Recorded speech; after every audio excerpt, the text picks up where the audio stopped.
When the man in the worn MAGA hat walked into the hotel dragging a battered suitcase, Cassie, the manager, didn't even bother hiding her smirk. "The supply closet should suit you just fine," she sneered, savoring her own sense of superiority.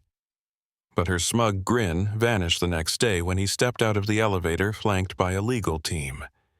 You should have seen her face when he announced who now owned the place. The lobby of the Regal Palms Hotel was a place of chaos disguised as luxury. Crystal chandeliers sparkled above, but the front desk was a battleground. Cassie Daniels, the 27-year-old hotel manager, stood behind the counter, fake smile plastered on her face. Her emerald green blazer clung too tightly after an ill-advised buffet last week, and her patience was as strained as the seams. Then he walked in, a man in his late 40s wearing a bright red MAGA hat. His broad shoulders filled the doorway as he dragged in a battered suitcase. His suit was expensive but travel-worn, his tanned face etched with the faint lines of authority. Cassie's eyes narrowed. "Here we go," she muttered under her breath, shooting a side-eye at her colleague Lauren, who stifled a laugh.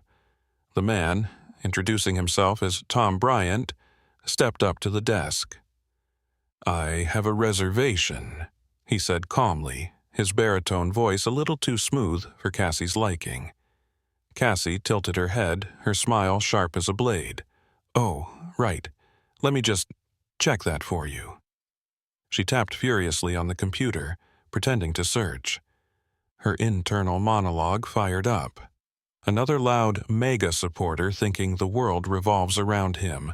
Bet he'll ask for a discount. She said, dragging out the sound. "It seems like there's been a mix-up. We're all booked except for, our utility room. You know, it's small, but cozy."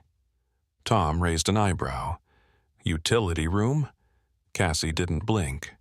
"It's all we have, sir. Take it or leave it." Her tone was laced with faux politeness. Lauren's eyes widened behind him. Cassie ignored her colleague's silent warning. Tom gave a faint smile. "Fine. Lead the way." Cassie grabbed a key, internally gloating at her power play. Little did she know, Tom was observing her every move with quiet intensity. Cassie led Tom through the pristine hallways, lined with golden sconces and plush carpeting, until they reached the door to the utility suite. It was essentially a storage closet. The faint scent of cleaning supplies hung in the air, and a broken chair leaned awkwardly in the corner. "Here you go, Mr. Bryant," Cassie said, practically daring him to complain. Tom looked around, his expression unreadable. "Thank you," he said evenly, setting down his suitcase. Cassie blinked. No yelling, no threats. She almost felt disappointed. As she turned to leave, Tom's voice stopped her. "Miss Daniels, you must be very busy running this place." She spun around, a hint of mockery in her smile. "You have no idea. It's not easy keeping a place like this afloat."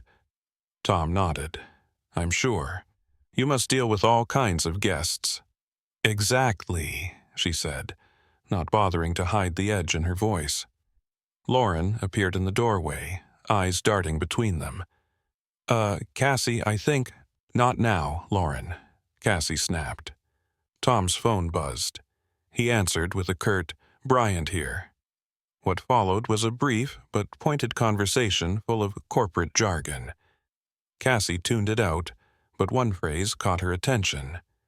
"Finalize the acquisition." Her stomach dropped slightly. "Acquisition?" she asked, feigning indifference.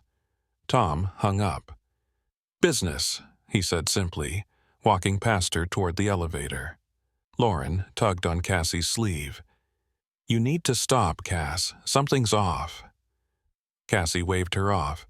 "Relax, he's just another guest." But as the elevator doors closed behind Tom, Cassie couldn't shake the uneasy feeling creeping up her spine. The next morning, the hotel was buzzing. Staff whispered to each other, their eyes darting nervously toward the conference room where a private meeting was underway. Cassie marched into the lobby, her heels clicking like gunfire. "What's going on?" she demanded. Before anyone could answer, Tom emerged from the conference room, flanked by two sharply dressed lawyers. Cassie froze. He was no longer just a man in a MAGA hat. His presence radiated authority, and the staff around him practically shrank.